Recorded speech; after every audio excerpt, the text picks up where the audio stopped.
Hey guys, John Rettinger from John4Lakers.com. I've been lucky enough to have the Blackberry Storm kicking around for a few days now, and the first thing I thought when I heard about the device was how is it going to stack up to the iPhone? So I want to do a head-to-head comparison with you guys of the Blackberry Storm versus the iPhone. I'm going to show you scrolling, I'm going to show you internet browsing, I'm going to show you everything. So let's go ahead and get started. Move the camera down here. So here you've got an iPhone 3G running on AT&T's 3G network with full bars. And here we've got the Blackberry Storm on Verizon's EVDO network with full bars, so it should be a very fair comparison. So the first interesting thing about the Storm, and you really can't talk about the device without mentioning its touchscreen. So it essentially has two touch mechanisms. You can just touch the device once lightly, and you can see that it highlights it. Kinda cool. And you can also push in. It actually pushes the whole screen in, and that feels almost identical to the trackpad on the new MacBooks and the new MacBook Pros. Something to keep in mind. If you can't get your hands on a Storm, go into an Apple store, push down the keyboard. That's exactly what the Storm screen feels like. So we'll go back. We'll go back and go home here. The iPhone, on the other hand, when you touch it, it's just a simple touch, no push-in mechanisms or anything, and it's very clean scrolling. So the best way to show scrolling, I think, is probably just to go to Contacts. Let's go ahead and go to Contacts here. As you can see, you can scroll very quickly. It flick scrolls, so as you let go, it still keeps going and then slows down. Very fluid and very smooth. Let's go ahead and look at scrolling on Contacts again on the Blackberry Storm. Very smooth scrolling as well, but it only scrolls as far as your finger goes. So as soon as you take your finger off the screen, the scrolling stops. Some people may enjoy that, some may not. I prefer the iPhone's way of flick scrolling, so you just got to flick your screen across it. This is definitely a little bit different, and it's taking some getting used to. But it's not bad, and while your finger is on it and you are doing the scrolling, it is very, very, very fluid. So that is nice. Really is going to depend on your personal preference. So another thing people have been looking forward to about the device is the browser. The browser is the big deal. So let's go ahead and show you that right away and dive right into it. BlackBerry has not been known for their outstanding browsers, although they did get better with the BlackBerry Bold for AT&T. The BlackBerry Storm is supposed to take it one step further. So I'm going to go ahead and show you guys that right now. I'm going to go ahead and load up John4Lakers.com on both devices. Alright, so John4Lakers.com is queued up and ready to go, and again, I got 3G coverage on both phones. Now it's down to 2 bars on AT&T and full bars on EVDO. But AT&T advertises their network as the fastest 3G one available, so we'll be the judge of that. And I'll hit these here right at the same time, make sure it's a fair test. And we're off.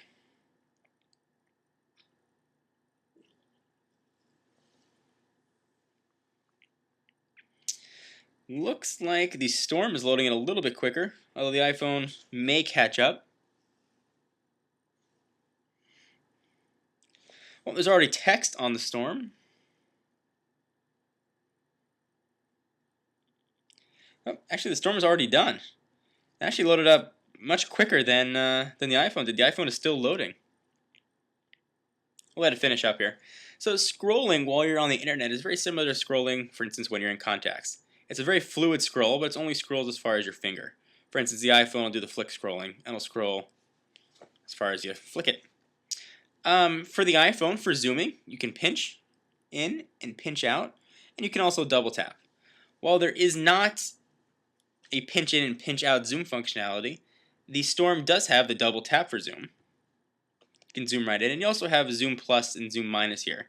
So you can zoom in further using those, or zoom out using the soft keys that show up on the screen. Overall, internet browsing on the Storm is a very enjoyable experience and really comes close to matching the iPhone's browsing, but doesn't quite come up to it. The iPhone still has a superior browser as far as look and feel and navigation, but the Storm's is, again, excellent, excellent, excellent. So if you're on Verizon and you don't want to switch and browsing is important to you, really the Blackberry Storm is a great way to go. So the next thing people want to see, I think aside from the browser, the keyboards. How do you type on this thing? It's got that weird button screen. Let's go ahead and show how that works, and I'm going to compare it to the iPhone. I'll tell you guys which one I prefer more. So the keyboard on the iPhone you guys are all familiar with. Let me go ahead and show you both. Alright, so I've got a new text message here up on each screen, and you're probably familiar with the iPhone's keyboard. It only stays in portrait mode here, or sorry, it only stays in landscape mode. It does not go to portrait for regular typing. So it's not that bad to type on. I've been using an iPhone for about a year and a half now, and I've gotten very quick at it, although there was a learning curve. So I'm going to go ahead and type something here and see how it goes. And I'm just going to use, actually I'll use my thumbs like normal. I'll type, "Hi, my name is John for Lakers." Okay? See how fast I am. John for Lakers. So I was relatively close. Hi, my NME is John for Lakers. Missing an A in there, but still pretty close and pretty accurate. Now the Blackberry Storm actually has two keyboards. It's got this Blackberry Pearl SureType-esque keyboard when the phone is in portrait, and it goes to a full landscape keyboard when it's in landscape. So I'm going to go ahead and try both for you. So I'll again type, "Hi, my name is John for Lakers," and we'll see how it goes.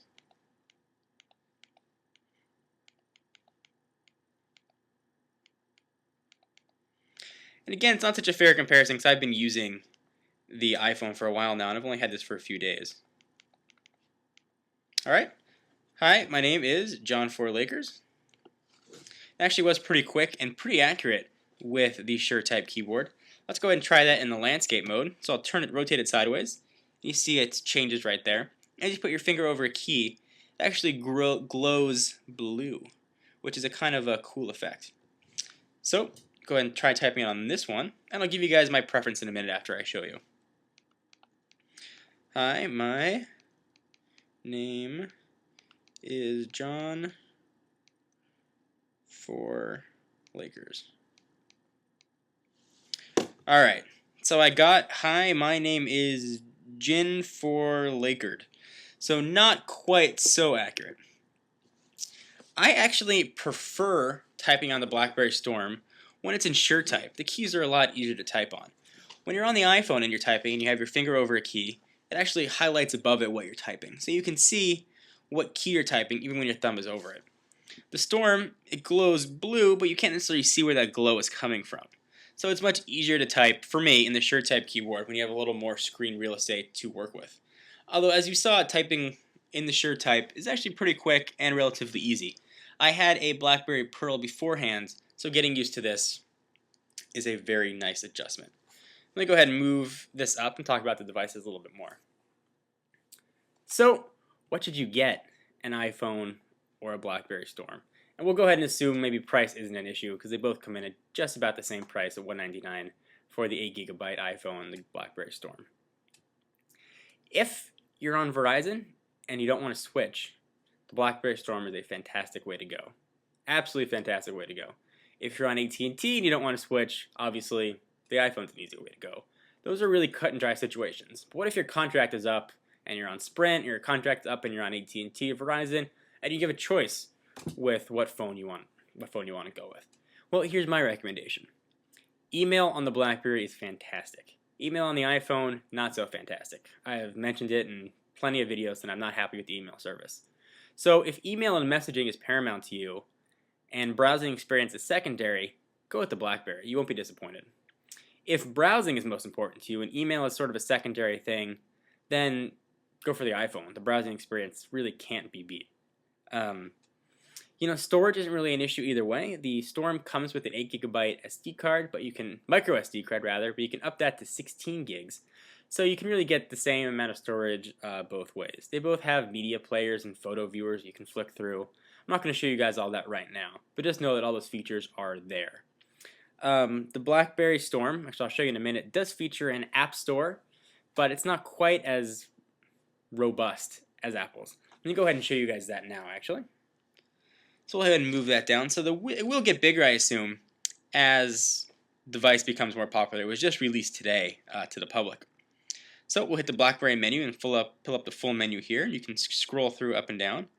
And you've got an applications window right there. And that launches RIM's new version of their App Store. You can see there's just a few things in here right now. Visual voicemail, Verizon Navigator, Yahoo Messenger, Google Talk, Windows Live, and right now it's all free. And just for comparison purposes, I'll launch the App Store here, although I'm sure most of you guys have seen it. A little bit slow. So it's going to pull up some top 25 applications. But you have an option to purchase here. With the iPhone, you're stuck within Apple's walled garden, so to speak. With RIM, you're still in a little bit of walled garden, but you've got more flexibility for third-party apps. You'd be able to put BlackBerry applications that aren't in the App Store on here, which is nice. You get a little more device customability. So guys, can I recommend one device over the other? To be honest, I really can't. They're both excellent in their own right, and they both bring something different to the table. So, probably just confused you a little bit more. I recommend going to the Verizon store and playing with a Blackberry Storm. But be patient with it. There is a definite steep learning curve to getting used to the device and getting used to the clicky screen. A little bit odd. And be sure to go to AT&T and get a chance to look at the iPhone or your Apple store. So guys, John Rettinger from john4lakers.com with a comparison for you of the iPhone versus the Blackberry Storm. Be sure to check out the website, www.john4lakers.com. It's a community forum where you can apply to be a writer, and you can blog about anything technology related, and even promote your own channel or website. So if you're interested, there's an apply button on the bottom right side. And if you want some exclusive content and heads up on new videos, be sure to follow me on Twitter at www.twitter.com/John4Lakers. I'll put links to both up in the sidebar. Hope you guys enjoyed. See you in the next video. Bye.